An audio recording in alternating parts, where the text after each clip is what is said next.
Number 18. Dear Ms. Lopez, we want to express our gratitude for your dedication as a Spanish instructor.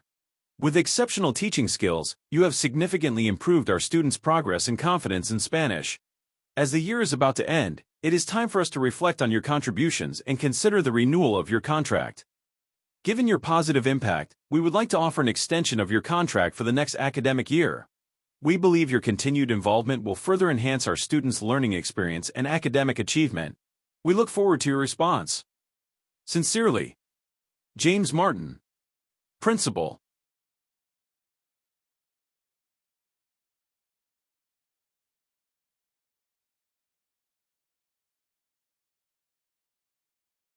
Number 19. Peter stepped out of the freezing night air and into the brightly lit hospital lobby, holding his 3-year-old daughter in his arms. The harsh light made her look even more unwell, her face all red and sweaty. Her fever had started suddenly, just before dinner, but it wouldn't go down despite his efforts. At the front desk, he explained her symptoms, his concern growing with every moment. They were quickly led to the doctor, who reassured him and carefully examined his daughter. After the doctor gave her a shot, her fever went down and she seemed more comfortable. As Peter watched her sleep peacefully that night, he felt a wave of calm wash over him.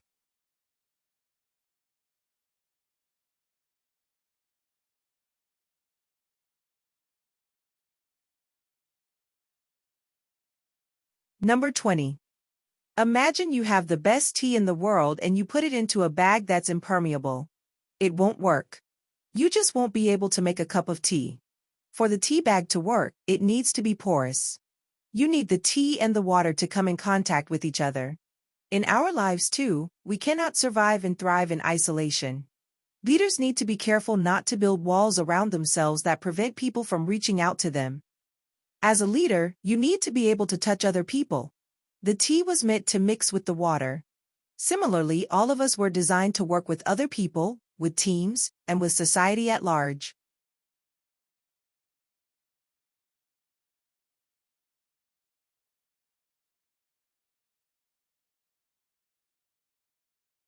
Number 21. It is difficult, if not impossible, to define the limits which reason should impose on the desire for wealth, for there is no absolute or definite amount of wealth which will satisfy a man. The amount is always relative, that is to say, just so much as will maintain the proportion between what he wants and what he gets, for to measure a man's happiness only by what he gets, and not also by what he expects to get, is as pointless as to try and express a fraction which shall have a numerator but no denominator.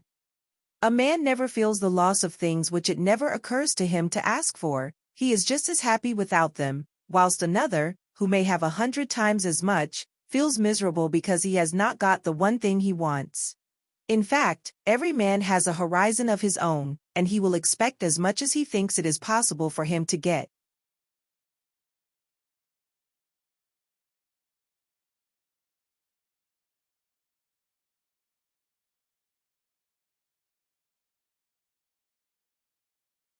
Number 22.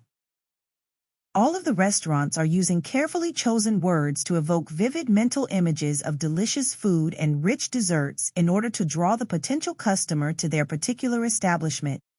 Just like the restaurants, nature has its own dining establishments.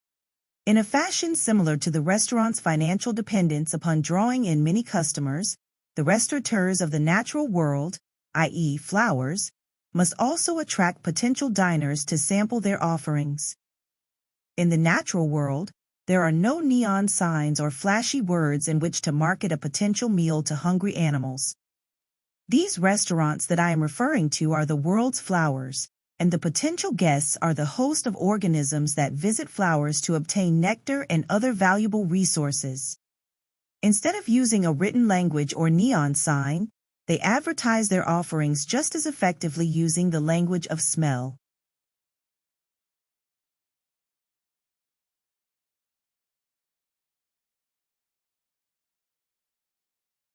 Number 23.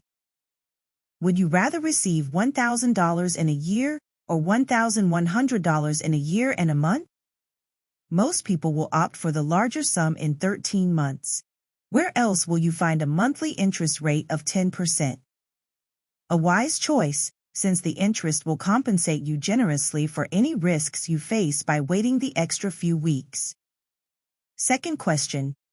Would you prefer $1,000 today cash on the table, or $1,100 in a month?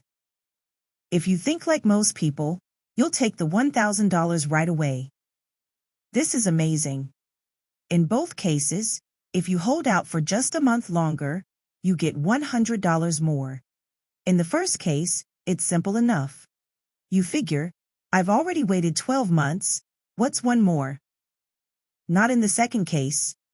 The introduction of now causes us to make inconsistent decisions. Science calls this phenomenon hyperbolic discounting. The closer a reward is, the higher our emotional interest rate rises, and the more we are willing to give up in exchange for it.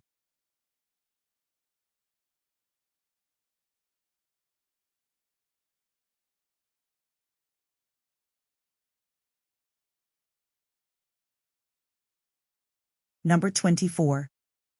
Of central importance for understanding the development of handedness is the answer to the question of when in development it is actually determined whether a child will be left-handed or right-handed. It was long thought that handedness could only be reliably determined in elementary school when a child learns to write. However, this assumption is incorrect. In fact, scientific studies show that left-handedness is established in many children long before elementary school. Interestingly, even before birth in most people. In such studies, the hand and arm movements of unborn children in the womb are recorded using ultrasound images. Using this technique, it was shown that a clear preference for the movement of the right arm exists as early as 10 weeks after fertilization. In this study, ultrasound images of 72 unborn children 10 weeks after fertilization were evaluated, and 85% showed more movements of the right arm than the left. This number is already very close to the approximately 89.4% right-handers among adults.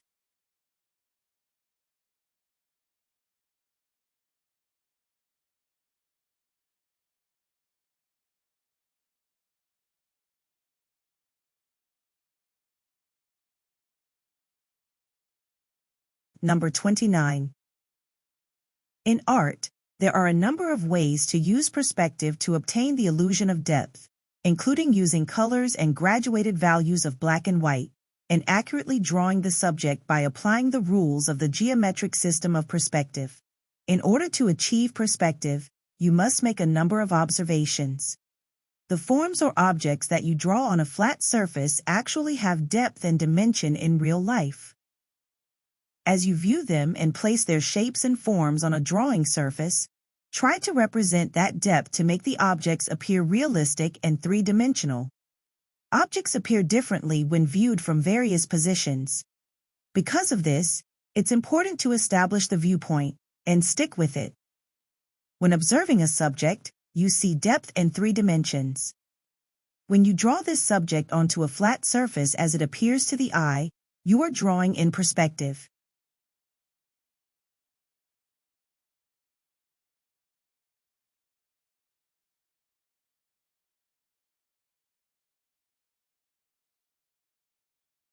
Number 30.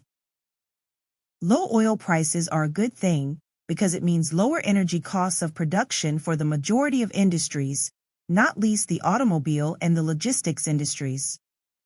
Firms directly benefit from the decrease in their costs of production and provision of services.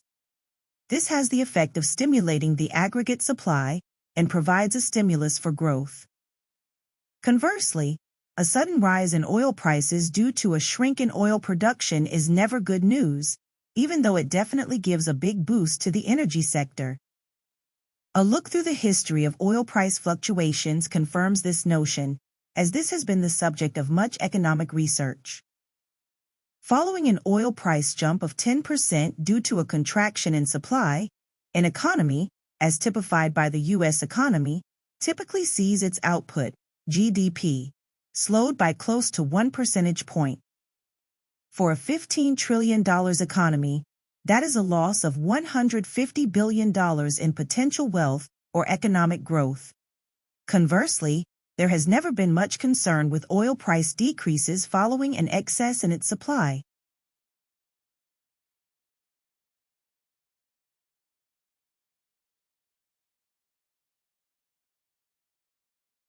Number 31.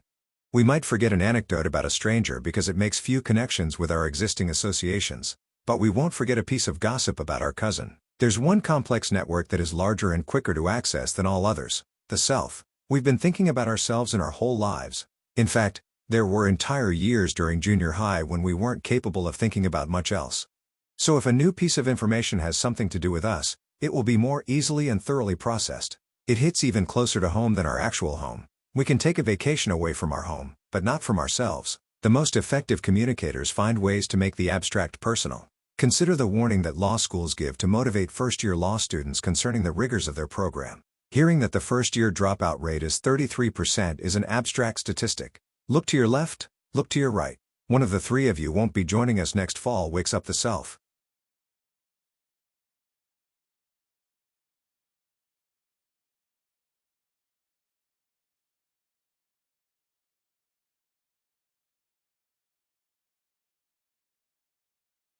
Number 32.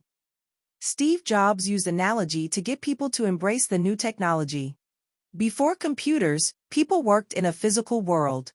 We used paper and pens and physical file folders and so on. The idea of working in a virtual world was radically different. Or at least seemed radically different.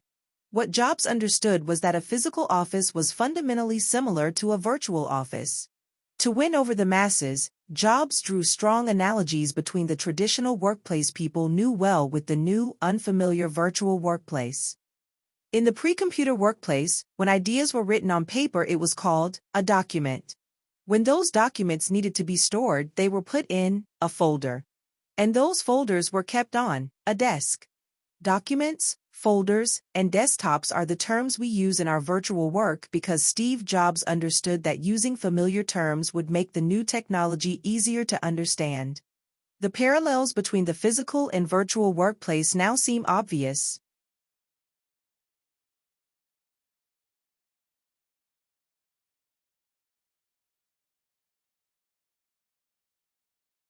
Number 33. Turtle hatchlings have, it seems, evolved to crawl toward the light. For millions of years this was a highly rational and effective strategy because the light on a dark beach represented the reflection of the moon and stars on the water's surface. Following the lights led baby turtles back home to the sea. The problem started when humans began building beachfront homes and sparkling hotels on the other side of the beach. Now after hatching, turtles heading for the brightest nearby lights were being guided straight into traffic. Are self-destructive sea turtles naturally irrational? Yes, in the modern world. But there's a deeper truth. Turtles are basing their decisions on simple cues that were perfectly rational for their ancestors. These days, however, their evolved decision-making mechanisms are being blinded by modern lights.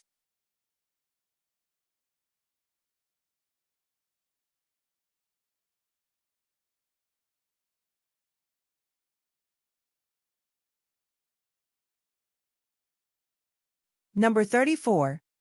Sensory organs are the only channels of communication between the brain and the outside world. Simply put, the brain is not designed to sense on its own. For instance, an exposed brain would neither sense light shining on it nor feel something touching it. In fact, patients are often kept awake during brain surgery, which can help a surgeon isolate specific regions of the brain. The ancient Greek philosopher Aristotle recognized this characteristic of the brain over 2,000 years ago when he said, "Nothing is in the mind that does not pass through the senses." This concept can be seen clearly when volunteers are blindfolded and placed in the warm water of a sensory deprivation tank. They soon experience visual, auditory, and tactile, touch, hallucinations, as well as incoherent thought patterns.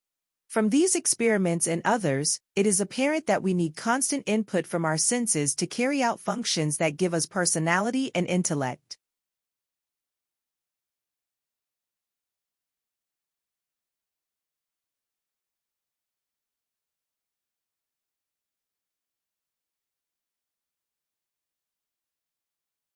Number 35. The writer and zoologist Desmond Morris observed that our feet communicate exactly what we think and feel more honestly than any other part of our bodies. Why are the feet and legs such accurate reflectors of our sentiments? For millions of years, long before humans spoke, our legs and feet reacted to environmental threats, for example, hot sand, ill-tempered lions, instantaneously, without the need for conscious thought. Our limbic brains made sure that our feet and legs reacted as needed by either ceasing motion, running away, or kicking at a potential threat. This survival regimen, retained from our ancestral heritage, has served us well and continues to do so today. In fact, these age-old reactions are still so hardwired in us that when we are presented with something dangerous or even disagreeable, our feet and legs still react as they did in prehistoric times.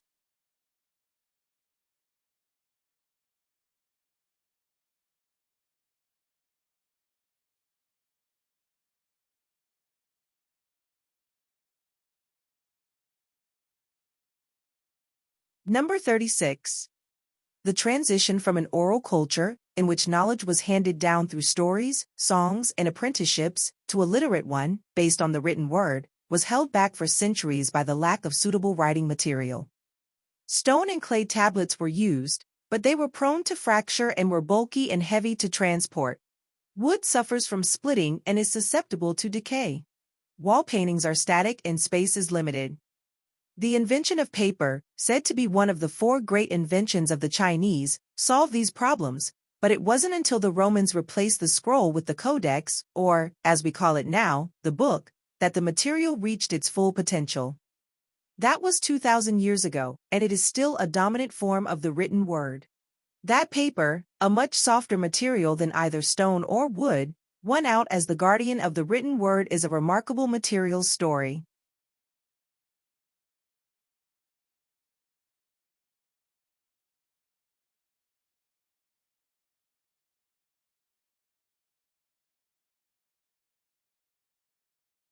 Number 37.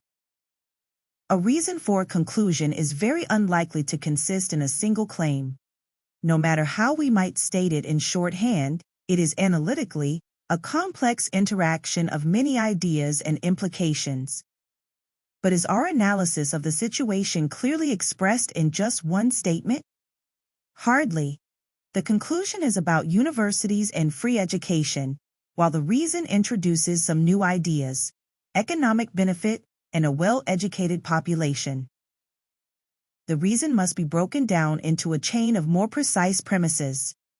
For example, the claim that university education should be free for all Australians might be supported by the reason that the economy benefits from a well-educated Australian population. While the link between these two ideas and the conclusion might seem obvious, the purpose of reasoning is to avoid assuming the obvious by carefully working through the connections between the various ideas in the initial statement of our reason.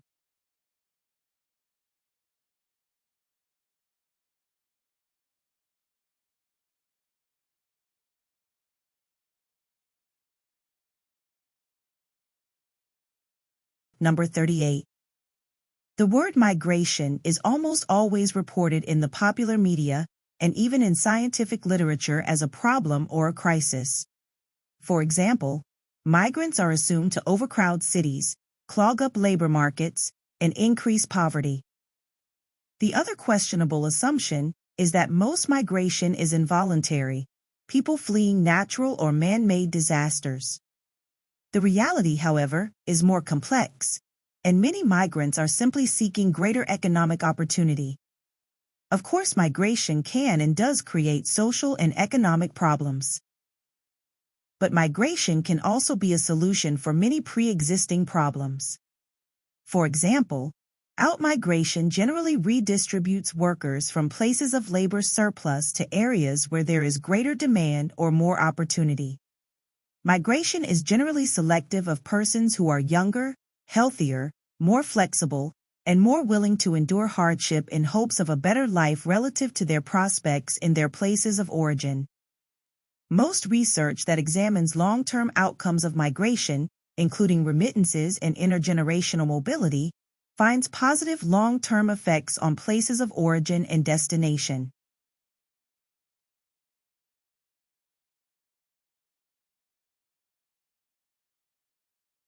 Number 39. The big problem with money created by the government is that those who run the government always face the temptation to create more money and spend it. Whether among ancient kings or modern politicians, this has happened again and again over the centuries, leading to inflation and the many economic and social problems that follow from inflation. For this reason, many countries have preferred using gold, silver, or some other material that is inherently limited in supply, as money. It is a way of depriving governments of the power to expand the money supply to inflationary levels. Gold has long been considered ideal for this purpose, since the supply of gold in the world usually cannot be increased rapidly. When paper money is convertible into gold whenever the individual chooses to do so, then the money is said to be backed up by gold. This expression is misleading only if we imagine that the value of the gold is somehow transferred to the paper money, when in fact the real point is that the gold simply limits the amount of paper money that can be issued.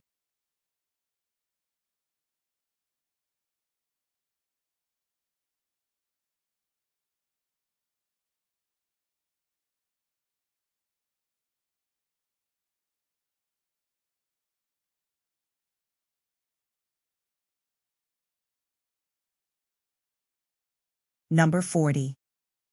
The study of emotions and decision-making is now of considerable importance. This involves the application of various tools afforded by neuroscience. One important stream of the literature examines people with brain damage and how damage to particular parts of the brain known to be responsible for particular cognitive functions impacts on decision-making. One example of this research is the work of Antonio Damaso, who finds that when the emotional part of the brain is damaged, this actually reduces the efficacy of decision-making. Good decisions are a product of the emotional part of the brain working in conjunction with the deliberative part. This contradicts the assumptions of conventional economics, where emotions play a negative role in the decision-making process. Here it is assumed that decision-making can be modeled as being generated in a stoic, unemotional fashion, and that's why decisions tend to be optimal. But the evidence suggests that emotions actually play an important and, often, a positive role in decision-making.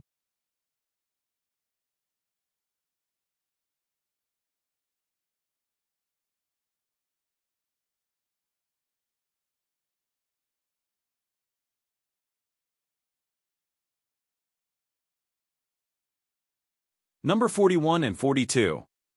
Shoppers confronted with the choice of 30 different varieties of gourmet chocolates are more likely to walk away without buying any, compared with when they are presented with only half a dozen choices. If employees are given a free trip to Paris, they are happy. If you give them a free trip to Hawaii, they are happy. But if you offer them the choice between the two destinations, they are less happy, no matter what they choose. Why might choice be so disruptive? The reason is that choice forces us to make comparisons and acknowledge relative disadvantages. People who choose Paris complain that it doesn't have the ocean, and those who choose Hawaii regret that it doesn't have the museums. Psychologist Barry Schwartz calls this the tyranny of choice because rather than providing freedom, it actually constrains our decision-making. He argues that broader choice increases unhappiness because we worry that we are going to make the wrong decision, and so we get stressed about trying to process all the comparisons in an effort to get it right. This both increases our fear of making the wrong choice and raises expectations that we should be able to get the best choice. Having made the choice, we then start to regret, wondering whether it was the right one.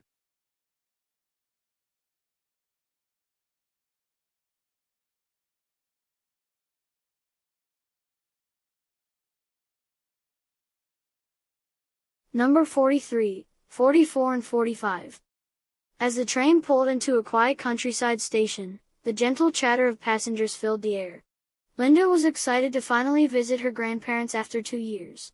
She watched people getting onto the train and hurriedly finding their seats. A moment later, an elderly woman struggled with a heavy bag, trying to sit down next to her. The bag seemed almost too big for her small body.